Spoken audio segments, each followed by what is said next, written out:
October 10, 2017, trial begins at the Panola County Courthouse. Jurors were selected out of Pike County, 4 hours away, in order to give the accused a fair trial. But there was no part of Mississippi and no person that hadn't heard about this highly publicized case. Quinton, Jessica's alleged murderer, will be represented by lead attorney Darla Palmer, a criminal trial lawyer, victims' right, and expungement attorney with over 30 years of experience. Hey, it's attorney Darla Palmer from the Mississippi Expungement Center. We're still working at the Mississippi Expungement Center, and we've been getting lots of calls from you about clearing your record and getting your records from the circuit clerk's office.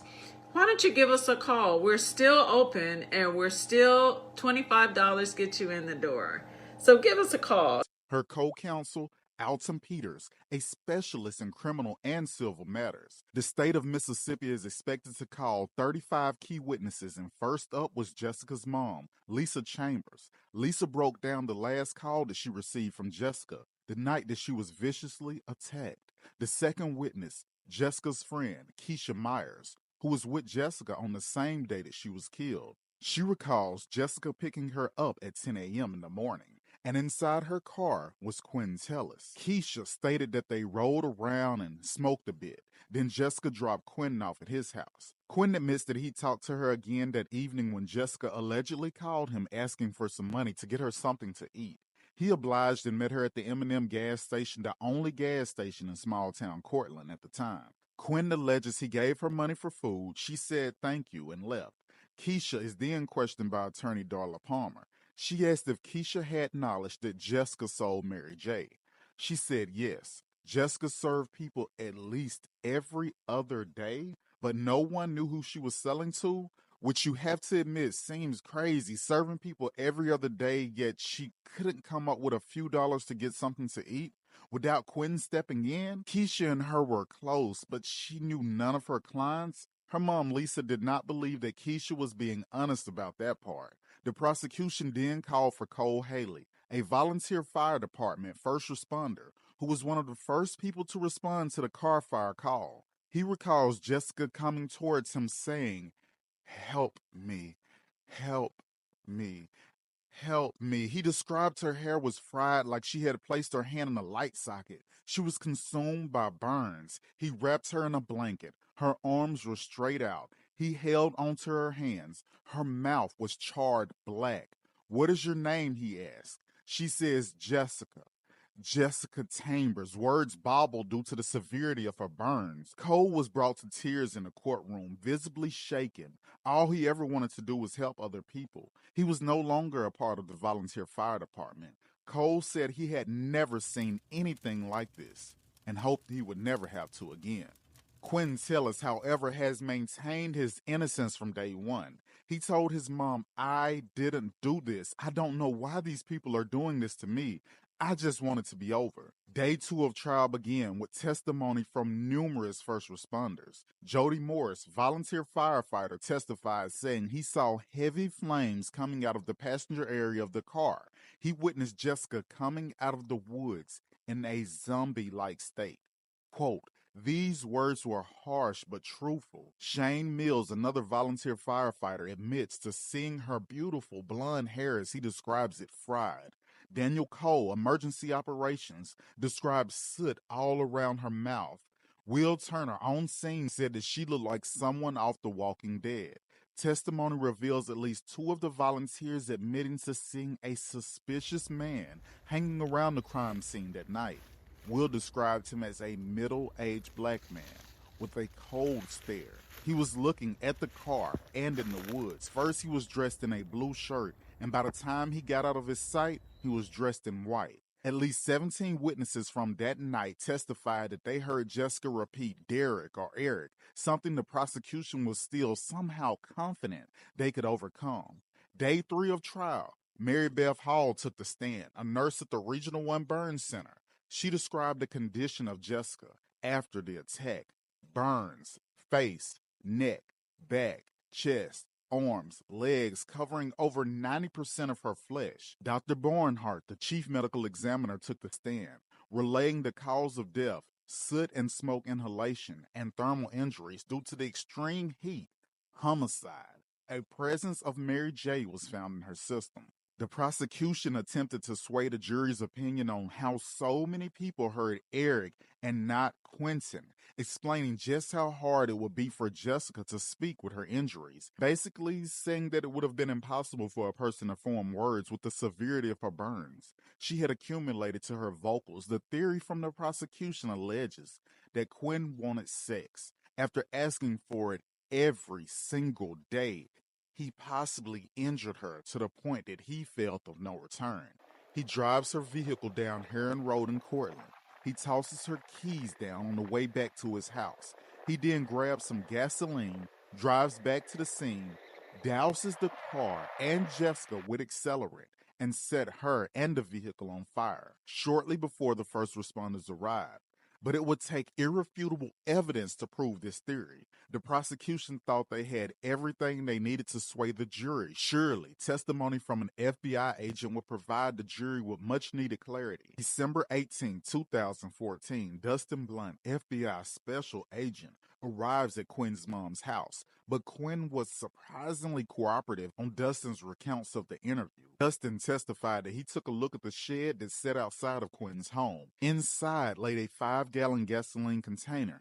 Quinn says that container was his, but at the time Quinn told him about it, he didn't feel that it was necessary to collect.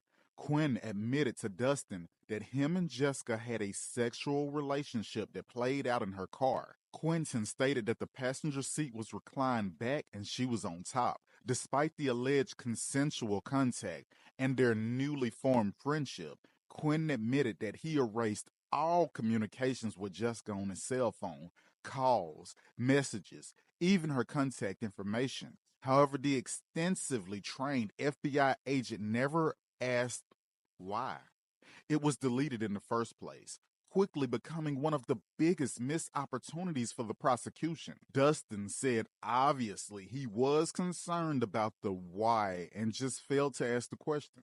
The state felt that it was important for the jury to see key areas with their own eyes, so they took a not-so-common field trip to see with their own eyes key locations and crime scenes. Location 1, Jessica's car, was viewed in the impound lot. The car was found with the passenger seat reclined, just as Quinn had described it. It was stripped of all its color from the fire, and any evidence inside destroyed. Location 2, the jury visited the M&M gas station, the last place that she was seen on surveillance. There was a camera attached to the outside of the store that actually pointed towards Quinn's mom's house. Location 3 was the M&M gas station to Quinn's driveway.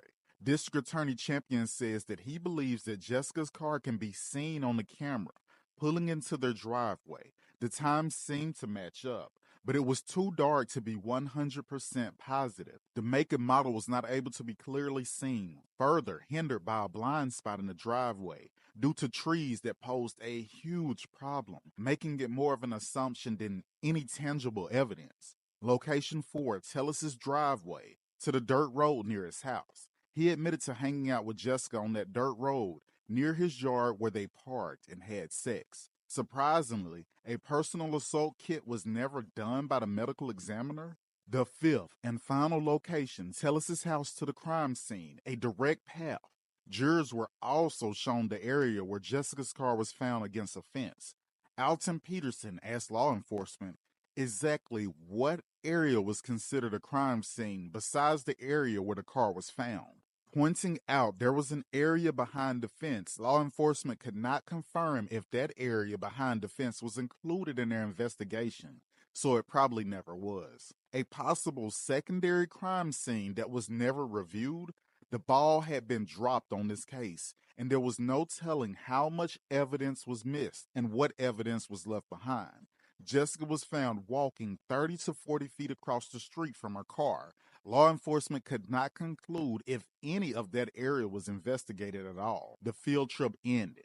Back in court, lead investigator Barry Thompson testified that Quinton Tellis told him on interview he believed that Derek Holmes was stalking Jessica.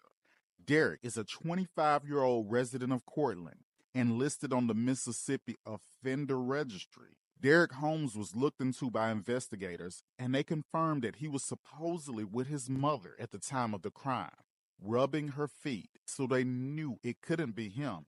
And plus, his phone didn't ping in that area. The lead investigator was told by Quinn that he was with her that morning. Quinn told investigators that on the night of the crime that he was with Michael Sanford and Taran Sharag. Investigators ended up questioning his two alibis, and they were not even in town. They were at a ball game the night the crime occurred. Major Barry was out of town during Jessica's murder, yet he still made all of the calls, including an order made to move Jessica's car about 1 hour after the fire. Disregarding the crime scene, he sent it to the impound lot for process. A search and rescue team that included the FBI walked the scene afterwards. Major Barry unable to even give an estimated date as to when this happened. He admitted that the scene was looked at within a week possibly of the crime. Lieutenant Dixon was at the crime scene the night everything happened. He performed the initial walkthrough and secured the area. But he considered yet again the area surrounding the vehicle being the only portion of the crime scene. The actual evidence collected, her cell phone and 2 different lighters. 2 days after her murder, magically, her keys were found down the same road. Jerry King, a resident that is no stranger to the law in that town, alleges that on December the 8th, he was strolling his daughter down the road when he happened to see a pink rope in a ditch with something shiny. He grabbed them. They were keys. He handed them to his 1-year-old. She played with them for maybe 5 or 6 minutes, then they went to the house. That's when he noticed that they said Ben Chambers Auto. And Jerry, as he calls it, had his baby mama, or the mother of his child, to call Agent Tyler Mills. They called him directly instead of dialing the non-emergency number. It's important to note that Jerry had more than 15 criminal convictions, including grand larceny, indecent exposure, possession of paraphernalia, and resisting arrest. Agent Mills asked, "Where did you find them?" They go searching for approximately or a close location to where he found them. They took pictures. Law enforcement came to Jerry and questioned him as to where he found the keys. According to the police report, this particular witness notated himself in a voluntary statement to law enforcement that he was pushing his child in a stroller on the main street and found the keys. He threw them in the bottom of the stroller. He further proclaimed that he used a paper towel to pick the keys up and remove them from the stroller onto the hood of a car. Not sure if he was the most trustworthy guy in town. Multiple people handled the keys prior to them being secured and tested. There were 3 other males besides Quinton Tellis' DNA found on the keys, and he seemed more than perplexed on how it was possible that his DNA was a match. This concludes part 2 of the Jessica Chambers story. Part 3 is coming, y'all, and soon Quinn will be released from prison for a whole separate case. I want y'all to follow in here. I want y'all to subscribe. I want y'all to leave comments. Let me know what you think about this Jessica Chambers case. Let me know who you think did it. Do they have the right person? Is there somebody else out there? Was it Derrick Holmes? Was he really at his mom's house? I mean, there's so many questions that were never answered. This case was totally dropped by Mississippi. Jessica needs her justice. I mean, it's crazy to believe that somebody can be burned alive in a small community like that, but everybody has kept their mouth closed. Even her friends are suspect. Nobody wants to tell anything about who she was serving to, who she was dealing with.